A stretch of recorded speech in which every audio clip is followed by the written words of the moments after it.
I saw another bin lorry go by. It's fucking mental. There's loads now. You can't move for bin lorries.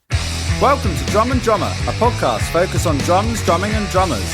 I'm George Pickering and that's Ben Winty, and we are both professional drummers in this business we call music. So stick around and join us as we pass the time whilst trying to stay in time. Learn Ableton with George Pickering. I've gone mental, so you don't have to. Year 2024. Is that it? Yeah. And I thought there was more. And we are in what year? Is this the third year of Drum and Drummer? podcasting we've doing? Yeah. I think so. End of 22. That's when we started.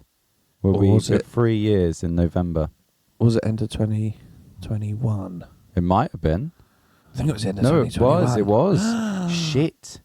Fucking Shit hell. the bed. Well, That's we a are lot, back. innit? Yeah, we're still doing it. I was mid-20s when we started this. And now I'm very much late 20s. You know? Yeah. How are you? I'm okay, thank you. Yeah. Yeah. So I was a bit late joining the old call because It's not like Hercules, now Hercules in the public domain, thanks to our episode with Hardcase, shat all over the hall floor. you. So Is that a regular occurrence? no, I mean the excrement is usually randomised in location, but it's only every few days. He only You never shits every know. few days. Something like that, yeah. It's They not do like, everything slowly, don't they? yeah. But he's stomping round, proud as shit. Proud as... But I think he smudged some on the door. I don't know. My God. Yeah. Anyway. Wow. Other than that, I'm good. How are you? Yeah, I'm good. Recycling's finally been taken, so that's good. Okay, It's talk me weird through how that. that affects... What? Okay, right. Why? What, yeah. What's Why the is that a topic of conversation? Yeah, for why is that... an area of concern for you, this Well, it's a this funny current one, isn't it? collection. Recycling Was it full? and... Yeah, oh my God. It was full, and we had Right. it piling up in the kitchen. Basically, they haven't taken it for a month. And it's funny how something like that is so insignificant, you think. Once it stops happening, you go, there's so much cardboard in the kitchen. What are we going to do with it? And this morning, Elfie was getting ready. She was in the living room, which looks onto the street. And she goes, I think she's something like, woo, or something like that. Like, yeah. And I was like, what's happened? You know, have they released a new episode of Married at First Sight Australia early or something, you know?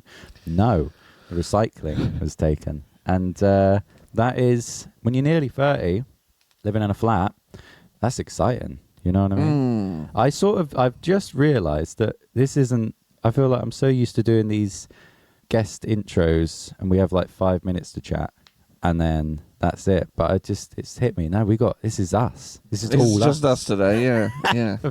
for as long, well, not as long as we want because we got a guest at 11 and it's 20 past 10.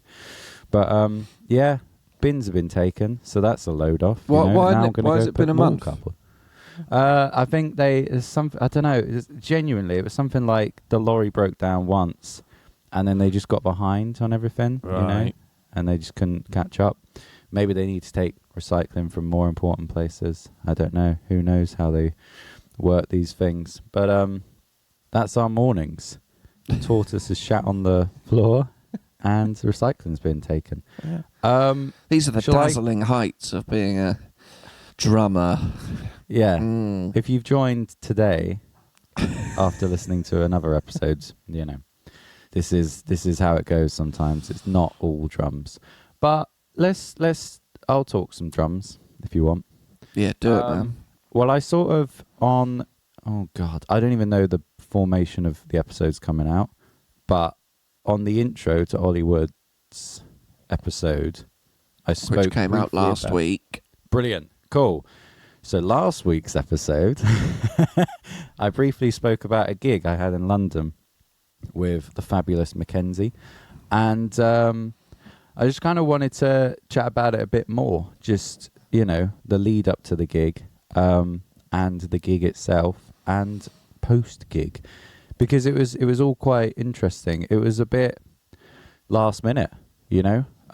It's Connor Griffiths' gig, friend of the pod, friend of ours. He was on tour, I think. He seems to be on tour with just different people at the moment. Busy boy, isn't he? Busy boy. He's a busy boy. And so he asked me if I could do this gig in London. I said, yeah, of course, love to. And then, but the gig was last minute. And then there was 2 new songs that she wanted to do.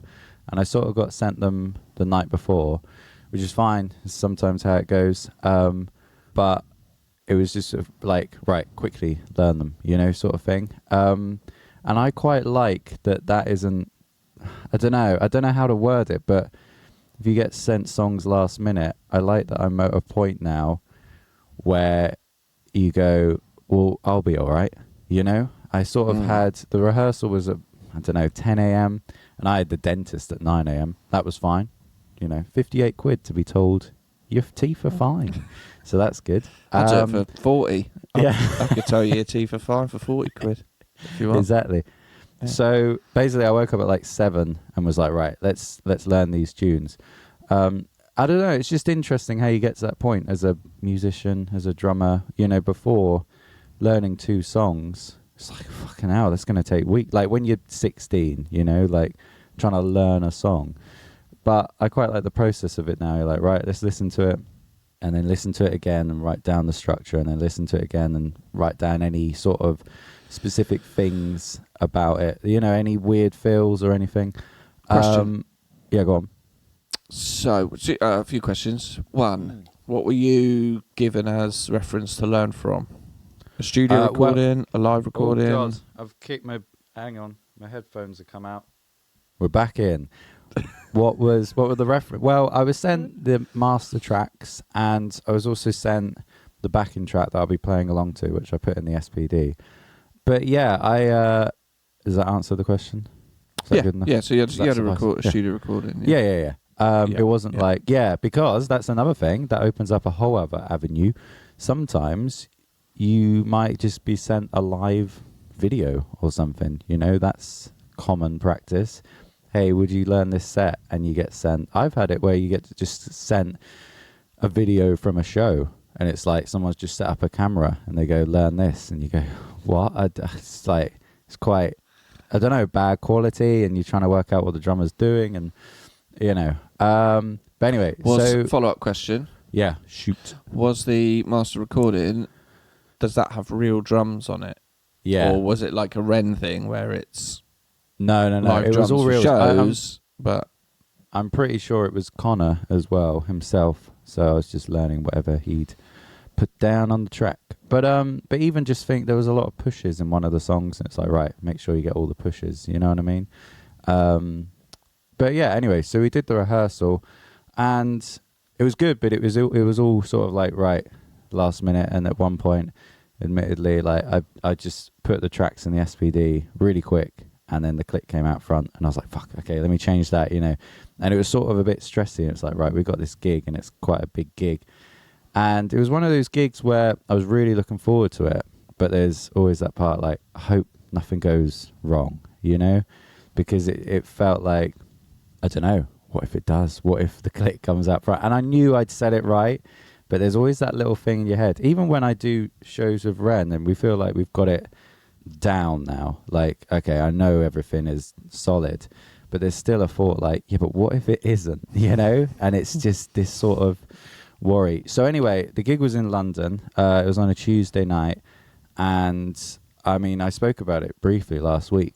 Green Day, some of Green Day were playing next door, and Green Day. Yes. It was actually the cover-ups, but so turned up. I was a bit worried because I was like, where am I going to park? It turned out ample street parking around there, around the Emirates area, which was a shock, to be honest. So anyway, it turned up and there's a big queue outside the venue next door because Billy Joe was next door with Mike or Trey. I don't know. Mike. Was it with Mike? I wonder what Yeah. Trey was doing. Anyway, so we turned up. That whole Green Day thing happened, which if you didn't listen to last week's episode, basically they were playing next door, so security was on high alert and we had to load out a different way and blah, blah, blah. But yeah, we were supporting this band called Covasets, as I've said. And I don't think we realised how, I don't know, known they were. The gig was sold out. So we did sound check. You know, we did our gig. It was great. It was really good fun. Like, it was nice to play to a big packed room. Nothing went wrong, which was nice. And afterwards we were like, cool, you know, and then they went on. And I don't know how much I told about this last week. I probably shouldn't have mentioned it at all, because now I'm like, what did I even say? But it was interesting because this band were at this weird in-between level where they weren't sort of what I'd say my level, where I'm setting everything up, but they weren't, you know, we weren't playing Hammersmith Apollo or some you know, bigger venue. It was still sort of like a 200 capacity venue. But I said to the drummer after I'd played, I was taking my cymbals off, and I said to him, hey man, I'm done. Do you want to get your cymbals on?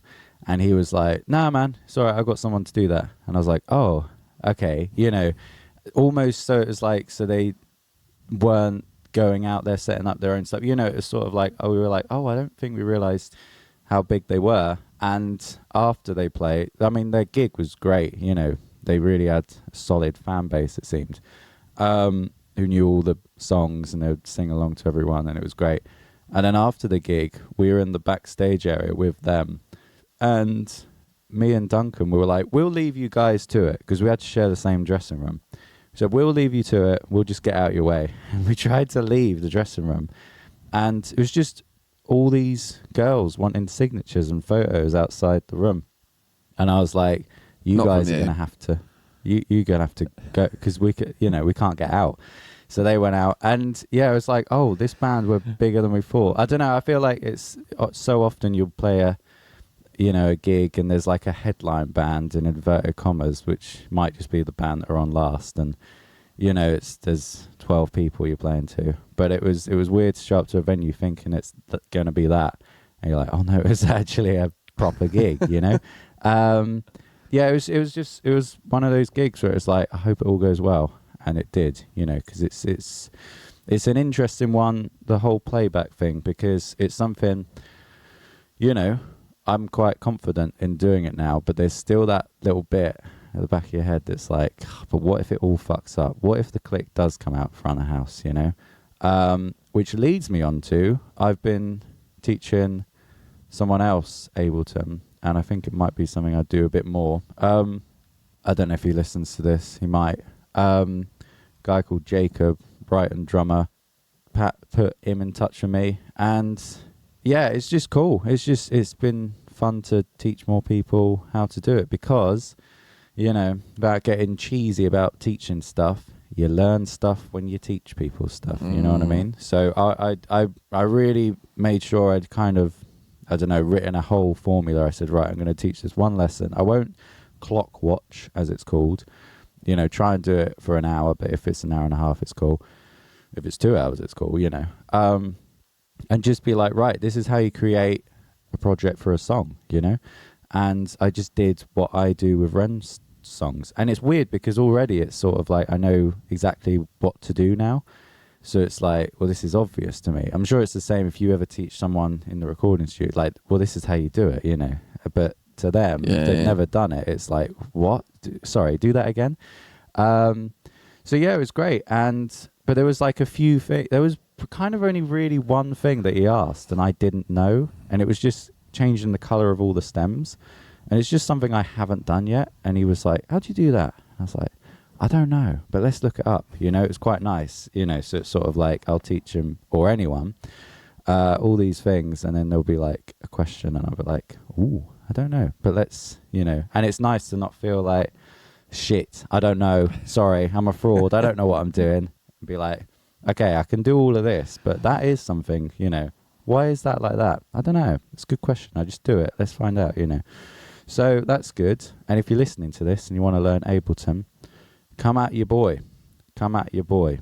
Because, you know, I'd happily teach anyone it. Because it's a minefield. And if you haven't got anyone to teach you it, you know, I spent a couple of weeks just in my flat going fucking mental, going, I can't do this. This is horrible. And now I've sort of formulated it. You've done that for everyone. Yeah. So now you want your reparations. Exactly. But But yeah, I've gone mental for 2 weeks, so you don't have to. Yeah, exactly. That's the subline to your course. Yeah. Learn Ableton with George Pickering. I've gone mental, so you don't have to. Yeah. September and October, I was just in a dark room going a bit mad, going, well, why is the click not followed into the main set, you know? But now I've saved you that stress. So what's your preference then between, because you said Mackenzie gig was on the SPDX? Right. So, wow, that opens up another topic of conversation. So when I finished the gig, I didn't mention this. I was talking to the sound man outside, and he was saying, because he was our sound man, but then the headline band had their own sound man. But anyway, while we were chatting, he was talking about me running the tracks from the SPD, and he said, look, if there's a way you can make it separate the tracks, that would be great for someone like me as a sound man, because, you know, he said, he was like, I was listening to the tracks, and at points there were, say, like strings or something on the track, and he was like, that's a bit coming in hot or too quiet, and he was like, I wish I could have changed it, but I couldn't, because it's just one track. Whereas if you use Ableton, you know, you can group strings and bass and guitar, you know, all these different things, and just send them to different parts, and then the sound man can then change things as they go. But it is, I don't know, it's SPD's nice because it's, as we've spoken to Jacko from Bury Tomorrow, it is just a solid thing. You know, you haven't really got to worry as much if you drop it compared to if you drop your MacBook. And it's just nice. It's just nice to start a song just by hitting something. Just, you know, that's it. And then it's good to go. But I think Ableton, you know, there's so much more room for, I don't know, you just do so much more. But I think if you're just running a track and a click, just use an SPD, you know. Why were you worried that the clip would come out front of house? Oh, it was literally just because in the rehearsal, I was sort of rushing. I sent it to the wrong thing for like a second. And then I was like, right, guys, we're ready to go. Because Connor was sending me tracks while I was in the rehearsal. And he was like, oh, I've sent a new one. I was like, cool, I'll put it in. I was like, right, guys, let's do this. Bing. And then it was just like, 1, 2, 3. And I was like, shit. And even when I knew I'd fixed it, it was still like, yeah, but what if it happens again? And I've never had that worry before. You know what I mean? Yeah. And I think it's like anything. When you're doing something like that and you're like, that was just, you know, 1 second mistake. It was just because I was rushing and I didn't send it just to my headphones. You know, it stayed on master out. And then, but I think it was because it was that specific, I don't know, that whole lead up. And I was like, yeah, but what if it happens again? I kept checking, even on the sound check. I was like, let's just check every song, you know. But, you know, because I've seen videos of it happening.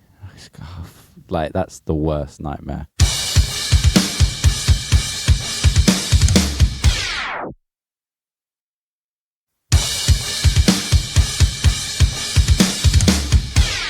When you said you were, you know, you had last minute couple of songs to learn, you know, that you felt less like, oh, fuck.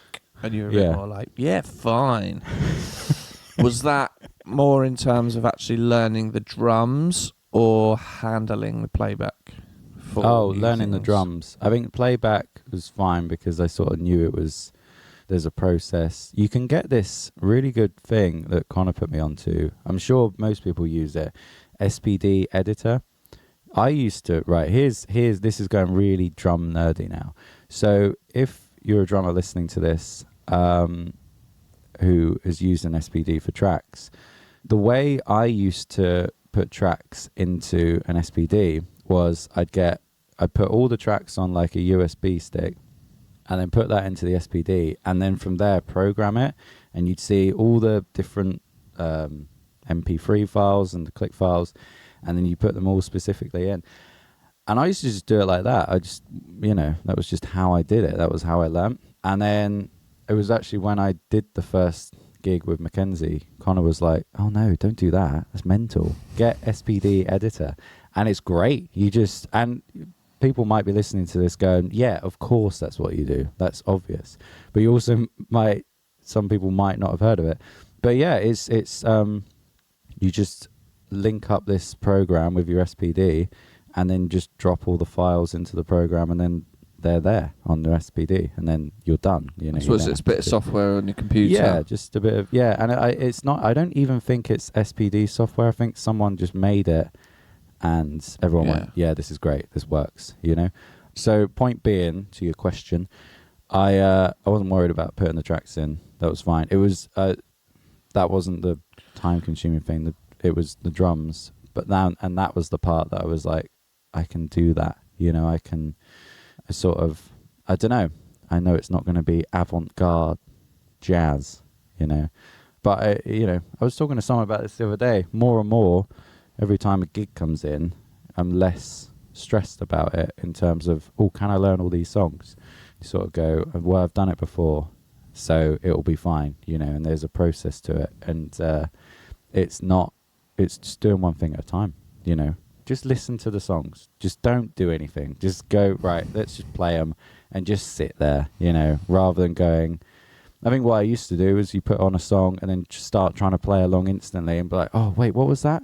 Fuck that. Don't even think about picking up sticks, you know, write it down, you know, which I know you do and a lot of drummers do. And yeah, it's just, it's nice. It's nice to get a gig and be like, right, a lot to learn, but let's just do it, you know. I don't know, that's enough about that anyway. You got anything? Yeah, well, I've mentioned that getting some ACS in-ear monitors. Oh yeah. So I'm on the journey to make that happen, and the journey's been delayed slightly, and I'll tell you for why. So I've placed my order for the in-ear monitors. Yeah. You need to get them moulded. In it. So to do that, you need to go to Boots Hearing Care. That's in Portsmouth. That's the local place where they'll do the mould. They also recommend you get your ears cleaned. So as I said, I went and had my ears cleaned at Southsea Ear Clinic, and I booked an appointment with Boots Hearing Care for a hearing assessment. Mm-hmm. Which they do before they then book another appointment to take the moulds. And so, I went in and didn't really know what I was walking into, really. But I had a hearing assessment, check your ears, and I had a hearing test. You had a hearing test, didn't you? Yeah. Have I told you what happened with mine? No, and I'm intrigued. No. Yeah, so I think, were you shitting yourself? I was shitting myself. I'll explain very quickly because I've rambled on enough today. Prior to the hearing test, I was aware that my hearing was getting worse, perhaps. I'd be at work and someone would say something. I'd be like, I have no idea what you said. It was just a bit muffled. And I was really worried they were going to say, you've done some long-term damage. But no, it's just I was very waxy. And it was fine. My hearing test was fine. How was yours? So I went in, and she looked at my ears, or one of them camera thingies. Yeah. And then blah, blah, blah. And then she was like, put me in this little sound booth. Yeah. Which is weird. It is weird. Like, yeah. And then she stuck these little, they look like really thin black, I guess they had speaker on the end, but they were surrounded with like foam. So she put them in my ear and then gave me a buzzer. Yep. Did you? Yeah, a buzzer. And she was like, I'm basically going to play some different beeps in each ear. If you hear it, press the button. If you don't hear anything, don't press the button. She said there'll be different frequencies, slightly different volumes, very quiet, So then you're like sat in there, and then it's like, oh, there's so much pressure. I feel so much pressure to hear these things. Yeah. And then you're like, did I hear something? Did I not? Yeah. And anyway, and then it was like, you could hear them and they were very quiet, like a little low beep and then a little medium beep, and it was like, if you hear it, press it. Then you start getting paranoid about hearing your own breathing. And you're like, I don't want to cover up.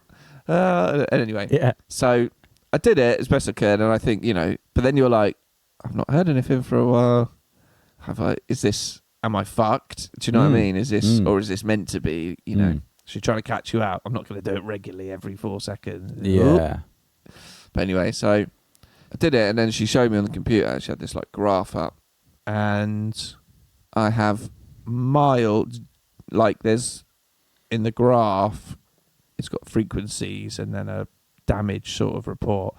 Mm. And I'm like just 1 into mild damage Right. between 2, I think it's between 2 and 4 kilohertz. Mm. So she's like, they're fine, and you only just in that starting to show signs of damage around that frequency range, which is guitars, snares, and cymbals. Yeah. Yeah. But it was like, you know, if you don't do anything, it will just get worse. Mm. But like, I don't have any tinnitus, I don't have any things like that. But it's like, okay, yeah. That's. So I don't know. I don't know if that's good for my age and. Mm. Were you How long was I've that been- what you were expecting? I thought I'd be surprised if my ears were perfect. Yeah. Yeah. I thought I'd be surprised. I thought there might be something, and I maybe was expecting it to be worse than it was. Mm. But gotta get those ear protectors. Yeah. Yeah. Yeah. But I think as well, like, you know, sign of age as well. But it's like, okay, yeah, the warning sign. Yeah. You know? Yeah. And I don't think I'd have done all this without doing that chat with Jono. Yeah. I don't think I would. So No. it's a good thing. It's a very good thing. Good thing. So go and get your ears checked. Go and get your ears checked. Go and even get if hearing you're worried. test. I think it's free. I think you just go into Boots hearing. Yeah, care, you and can. then- Yeah. It's free. Do it. Yeah. Yeah, you got to do it. It's 'Cause like if you having your don't- prostate done. Yeah. It'll only You've got get to worse. get fingered by, so you might have to get fingered. But At if it some means point, you haven't got you've cancer. got to accept a finger's going in you. Yeah. Yeah. Yeah. Whether it's the arse or the ear, Yeah. but it's better it goes in and finds nothing. Yeah, it is. Exactly. And you're chasing down 40. You're coming up to arse fingering time, you know? Yes, I am. Yeah. It's in So, the calendar. 40th birthday. That's my present. That's a treat. Present to yourself. Yeah, you go in. It's my birthday today. I thought I'd treat myself. Oh, how nice. It says you're 39 Come on then in. today. I couldn't wait. Couldn't wait. So how some people get their birthday presents early, don't they? Exactly. Have we got anything else? Oh my God, the email. Don't forget the email. Yes. Fucking Well, hell. do you know what? We've had an email from Pete Thomas. Mm.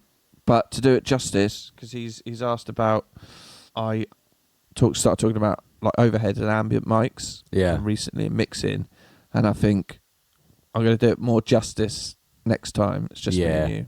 Yeah. But Pete, we got your email. Thank you very much. Yeah.